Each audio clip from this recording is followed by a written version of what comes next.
ఎట్టకేలకు కాళేశ్వరం ప్రాజెక్టులో జరిగినటువంటి అవకతవకల మీద కేంద్ర ప్రభుత్వం ఒక కమిటీని అయితే ఏర్పాటు చేసింది.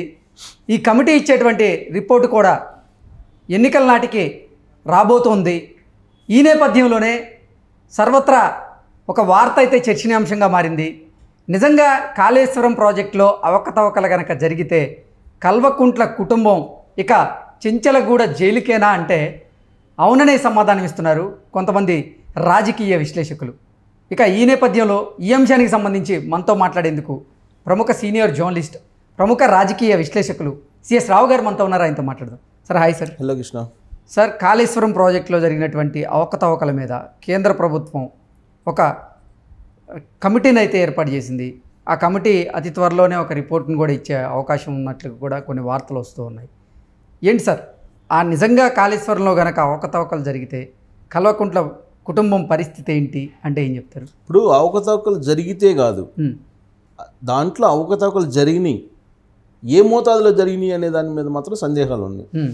అవకతవకలు జరిగినాయి అని చెప్పి తెలంగాణ సమాజం 100% నమ్ముతుంది. ఈవెన్ బీఆర్ఎస్ పార్టీలో ఉండేటువంటి వాళ్ళు కూడా ఇదే మాట్లాడుకుంటున్నారు. ఓకే, కాబట్టి ఏ మోతాదులో జరిగింది అనే దాని మీద చర్చ జరుగుతుంది. దాని మీదనే ఇప్పుడు కాళేశ్వరం ప్రాజెక్టుకి సంబంధించి రకరకాలుగా తనిఖీలు చేస్తున్నారు. ఏం చేయాలనో అర్థం కాని పరిస్థితుల్లో, కన్ఫ్యూజన్లో ఇప్పుడున్నటువంటి కాంగ్రెస్ పార్టీ ప్రభుత్వం ఉంది అని చెప్పేసి మనం భావించాలి. ఎందుకనంటే తొలి రోజు నుంచి కాళేశ్వరం ప్రాజెక్టుకి సంబంధించినటువంటి అంశం ప్రతిరోజు దాని మీద ఏదో ఒక రకంగా చర్చ జరుగుతుంది. కానీ దాని మీద జ్యుడిషియల్ ఎంక్వైరీ చేస్తారని ఒకసారి, జ్యుడిషియల్ ఎంక్వైరీ చేస్తే అది ఎన్ని రోజులు పడుతుందని ఇంకోసారి, అసలు అది కూడా కాదు సిబిఐ ఎంక్వైరీకి చేస్తే ఎలా ఉంటుందని ఇంకోసారి, ఇలా రకరకాలుగా వినిపిస్తున్నాయి. అసలు దాంట్లో అసలు ఈడీకి సంబంధించి మనీ లాండరింగ్ కూడా జరిగింది. 12,000 కోట్ల రూపాయలు జిఎస్టీ కట్టలేదు ఆ ప్రాజెక్ట్ నిర్మించినటువంటి మెగా సంస్థ, ఒక యాంగిల్, ఇలా రకరకాలుగా వినిపిస్తున్నాయి. అయితే అసలు అక్కడ ఏం జరిగింది అనేది ఇప్పటివరకు తెలంగాణ సమాజానికి పూర్తి స్థాయిలో క్లారిటీ రావట్లా. మొత్తానికి ఏదో జరిగింది అని మాత్రం నమ్ముతున్నారు. ఎందుకంటే ఫోటోలన్నీ బద్దలుగా డ్యాము పగిలిపోయినటువంటి ఆ ఫోటోలు కొన్ని బయటకు వచ్చాయి కదా, కాబట్టి ఖచ్చితంగా జరిగింది అని చెప్పి. సో ఎన్నికల ముందే ఈ మేడిగడ్డ కుంగిపోయింది. ఆ తర్వాత దానికి సంబంధించిన పిల్లర్స్, దాని పియర్స్ ఏదైతే ఉన్నాయో అవన్నీ కూడా సరిచేసేటువంటి అవకాశం ఉందని చెప్పి చెప్పుకుంటూ వచ్చారు. ఆ తర్వాత ఏం చెప్పారు, అసలు ఇది పనికిరాదు, ఈ ప్రాజెక్టే పనికిరాదు, ఇది కేవలం సెల్ఫీలు తీసుకోవడానికి పనికి వస్తుందని చెప్పి కొంతమంది తెలంగాణ వాదులే కామెంట్ చేయడం జరిగింది. సో ఇప్పుడు అసలు ఆ ప్రాజెక్ట్ అసలు రిపేర్ చేయొచ్చా, మళ్ళీ అది వర్కౌట్ అయ్యేటువంటి అవకాశం ఉందా అని అంటే, నా కొలీగ్ నిన్న మన ఆఫీస్కి కూడా రావడం జరిగింది. అతను తోటి ప్రస్తావిస్తే అసలు ఏంటి ఆ కాళేశ్వరం ప్రాజెక్ట్ పరిస్థితి ఏంటి, అసలు మళ్ళీ పనికి వస్తుందా లేదంటే, లేదన్నా ఖచ్చితంగా పనికి వస్తుంది, కాకపోతే వీళ్ళు కొంచెం ఎక్కువ చేసి చూపిస్తున్నారు రాజకీయంగా, పనికి వస్తుంది, కాకపోతే మేడిగడ్డ వరకు పోయింది కానీ మిగతా కాళేశ్వరం ప్రాజెక్టు ఏం కాలేదు. కాళేశ్వరం ప్రాజెక్టులో ఒక భాగం మేడిగడ్డ. సో ఆ మేడిగడ్డ మళ్ళీ రిపేర్ చేసి కాకపోతే ఒక 500 కోట్లు లేకపోతే 10,000 కోట్లు అయింది. 500 కోట్లు 10,000 కోట్లు అన్నాడు ఆయన. అంటే 10,000 కోట్లు అంటే చిన్న అమౌంట్ లాగా చెప్పాడు. అంటే 1,00,000 కోట్లతో పోల్చుకుంటే 500 కోట్లు అనేది చిన్న అమౌంట్ అని ఆయన భావించి ఉండొచ్చు కదా. కాదు 95,000 కోట్లు అయింది మొత్తం ప్రాజెక్ట్కి. ఈ మేడిగడ్డకి 15,000 కోట్లు అయింది. మొత్తం కూల్చి మళ్ళీ కట్టినా 10,000 కోట్లు అయ్యింది. దాన్ని పెద్దగా చూపిస్తున్నారు అని. 10,000 కోట్లు అంటే చిన్నగా చెప్పాడు. నాకు ఆశ్చర్యం వేసింది. నేనేం మాట్లాడలే. అంటే 1,00,000 కోట్లతో పోల్చుకొని ఉంటారు సార్. అప్పుడు ఆ మొత్తం కట్టడానికే 15,000 కోట్లు అయింది మేడిగడ్డ. కూల్చి కట్టినా కానీ అంతకన్నా ఎక్కువ కాదు, దీన్ని పెద్ద చేసి చూపిస్తున్నారని చెప్పి చాలా లైట్గా 10,000 కోట్లు అంటే చాలా చిన్నగా చెప్పాడు. అంటే నాకు అర్థమైంది, ఓహో ఈ బీఆర్ఎస్ పార్టీ వర్షన్ ఇది అని. నేను దాన్ని ప్రొలాంగ్ చేయలే. 10,000 కోట్లు అంటే చిన్న విషయమా, మొత్తం కూల్చి కట్టిన 10,000 కోట్ల కన్నా ఎక్కువగా దాన్ని పెద్దగా చేసి చూపిస్తున్నారు వీళ్ళు ప్రభుత్వం అని చెప్పి అతను నాతోటి పేరొద్దు, నా కొలీగ్ అన్నమాట. నాకు ఆశ్చర్యం వేసింది. ఇలాంటి వాళ్ళు విచిత్రం ఏంటంటే, ఇలాంటి నా కొలీగ్సే చాలామంది ఉన్నారు ఇలాంటి వాళ్ళే. ఇప్పుడు ఆ ప్రాజెక్టు మొత్తం పనికిరాదన్నా కానీ, కేసీఆర్ కరెక్టు, కేసీఆర్ కట్టాడు, 5 సంవత్సరాల పాటు ఇచ్చాడు కదా నీళ్లు, చాలు 1,00,000 కోట్లు 95,000 కోట్లు అయిపోయినా కానీ మొత్తం కాళేశ్వరం ప్రాజెక్ట్ అయితే కట్టాడు కదా, దాన్ని రిపేర్ చేసుకోవడం 5 సంవత్సరాలు ఈ పార్టీ రైతులు లబ్ధి పొందారు కదా, దాన్ని రిపేర్ చేసుకోవడం కాంగ్రెస్ చేత కాలేదు, అందుకు పోయిందన్నా అని చెప్పేవాళ్ళు కూడా ఉన్నారు. అంటే అంత వీరాభిమానులు ఉన్నారు. వాళ్ళకి మనం ఏం చెప్పలేము. కానీ తెలంగాణ సమాజానికి జరిగినటువంటి అన్యాయం ఏదన్నా ఉందంటే అది ఒక్కటి చాలు కాళేశ్వరం ఒకటి చాలు. అసలు కాళేశ్వరం మీదే ఎన్నికలకు వెళ్ళిపోయారు కదా సార్ కేసీఆర్. అదే చెప్పేది, కాళేశ్వరమే నాకు ప్రధానమైనటువంటి ఒక అస్త్రం అన్నట్లుగా ఇప్పుడు కేసీఆర్ ఏదన్నా చేశాడంటే 3 అంశాలు చెప్తుంటారు. ఒకటి ఏంటంటే 24 గంటలు కరెంట్ ఇచ్చాడు, తర్వాత వాటర్ ఇచ్చాడు ఇబ్బందులు లేకుండా, తర్వాత కాళేశ్వరం ప్రాజెక్ట్ కట్టాడు, ఇంతకన్నా ఏం కావాలి అని చెప్పి చెబుతుంటారు. నీళ్లు నిధులు నియామకాలు అనేటువంటి కాన్సెప్ట్ తోటి తెలంగాణ ఆకాంక్ష అని చెప్పి తెలంగాణ ఉద్యమం తీసుకొచ్చారు. తెలంగాణ వచ్చిందండి. కేసీఆర్ ఏం చేశారు? కరెంట్ ఇచ్చాడు, నీళ్లు ఇచ్చాడు. ఈ రెండు కేసీఆర్ ఇచ్చాడని చెప్పి భావిస్తున్నారు. వాళ్ళకి ఇచ్చే క్లారిటీ ఏంటంటే అన్ని రాష్ట్రాల్లో కరెంట్ ఉంది, సెంట్రల్ గ్రిడ్కి అనుసంధానం చేశారు, ఇంతకు ముందు లాగా కాకుండా ఏ రాష్ట్రం కొనుక్కుంటే ఆ రాష్ట్రానికి కరెంట్ ఇస్తారు. కేంద్ర ప్రభుత్వం ఆ విధంగా సెటరేట్ చేసింది 2014 తర్వాత. కాబట్టి కరెంటు ప్రాబ్లం కేసీఆర్ ఉన్నా లేకపోయినా రాదు, నువ్వు కొనుక్కోగలిగి ఉంటే. ఓకే, అదొకటి క్లారిటీ. 2, వాటర్ విషయానికి వచ్చేటప్పటికి చంద్రబాబు నాయుడు ఎప్పుడో కృష్ణా వాటరు ఆయన టైంలోనే 2 phases అయిపోయింది.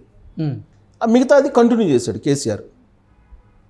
ఇప్పుడు ఆ వర్క్ ప్రారంభించినప్పుడు వాటర్ ప్రాబ్లం ఉంది, ఆ వర్క్ పూర్తయిన తర్వాత వాటర్ ప్రాబ్లం ఉండదు కదా. ఇప్పుడు అదే చెప్తుంది. ఇప్పుడు మొన్న జగన్మోహన్ రెడ్డి కూడా అదే చెప్తున్నాడు. జగన్మోహన్ రెడ్డి ఒక్కడే వెలుగొండను ప్రారంభించబోతుండే ఫిబ్రవరిలో అని. వెలుగొండ జగన్మోహన్ రెడ్డి వచ్చిన తర్వాత అయిందా టన్నెల్?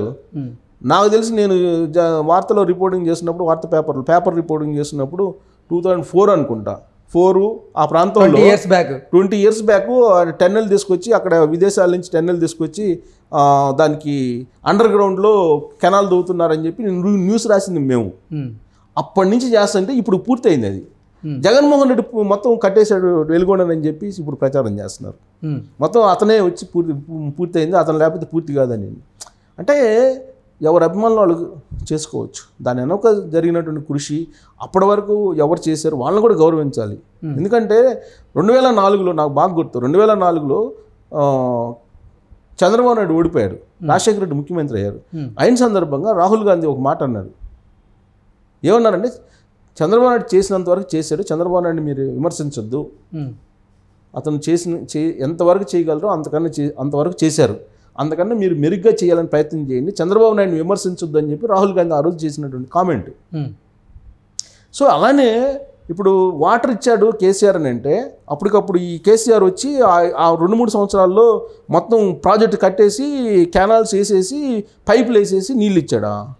చంద్రబాబు నాయుడు 2020 విజన్ చేసి, ఆ 2020 విజన్ ఎప్పుడో 99లో క్రియేట్ చేశారు. అది అప్పటి నుంచి చేసుకుంటూ వస్తుంటే ఒక్కొక్కటి పూర్తవుతూ వస్తుంది. దాని ఫలితం ఇప్పుడు నీళ్ళు వచ్చినాయి.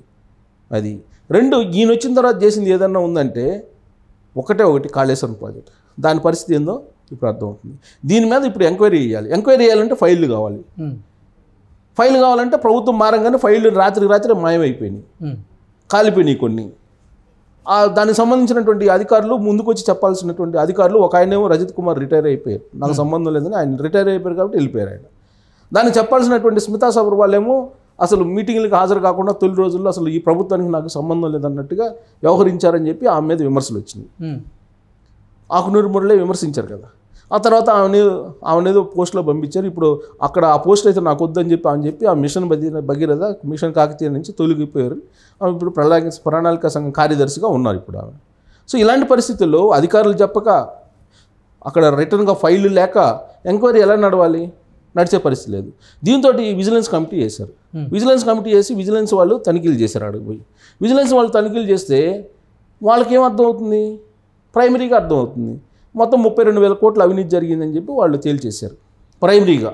ఇది కాదు, వీళ్ళలో ఇంజనీరింగ్ ఎవరున్నారు, మొత్తం విజిలెన్స్ వాళ్ళకి ఇంజనీరింగ్కి సంబంధించినటువంటి టెక్నాలజీ ఇవన్నీ ఏం తెలుస్తుంది, ఇది కాదు, ఇది పకడ్బందీగా చేయాలని చెప్పేసి ఇప్పుడు సెంట్రల్ డ్యామ్ సేఫ్టీ అధికారుల్లో ఉన్నటువంటి ఒక ఆయన్ని, నిపుణుడిని, ఆయన అధ్యక్షతను 8 మందితో కూడినటువంటి ఇంజనీరింగ్ బృందాన్ని ఒకదాన్ని ఏర్పాటు చేసి ఆ కమిటీకి కొన్ని అధికారాలు ఇచ్చి ఎంక్వైరీకి వేసింది.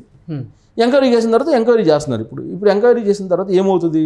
ఇప్పుడు ఆ కమిటీ ఇచ్చినటువంటి రిపోర్ట్ని బేస్ చేసుకొని చర్యలు తీసుకోవాలి. జ్యుడిషియరీ కమిషన్ వేసినా, సిబిఐ వేసినా, ఏదైనా కానీ ఈ కమిటీ ఇచ్చిన దాన్ని బేస్ చేసుకొని విచారణ కొనసాగుతుంది. అప్పుడేమవుతుంది? దాంట్లో ఖచ్చితంగా అవినీతి జరిగింది, డౌటే లేదు దాంట్లో. దాని ఎంత అనేది తేల్చాలి. అది తెలిసినప్పుడు ఎవరు బాధ్యులు?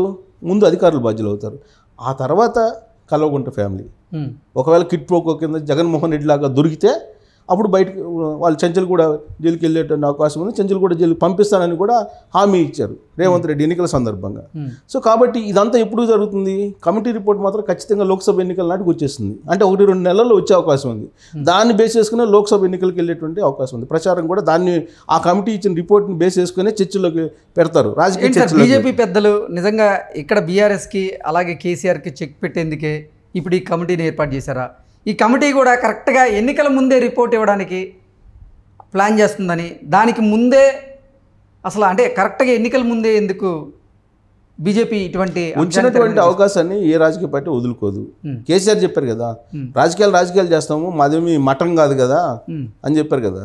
ఏ రాజకీయ పార్టీ అయినా మఠం కాదు, ప్రత్యర్థి దొరికినప్పుడు ఖచ్చితంగా ఇలాంటివి ఉంటాయి.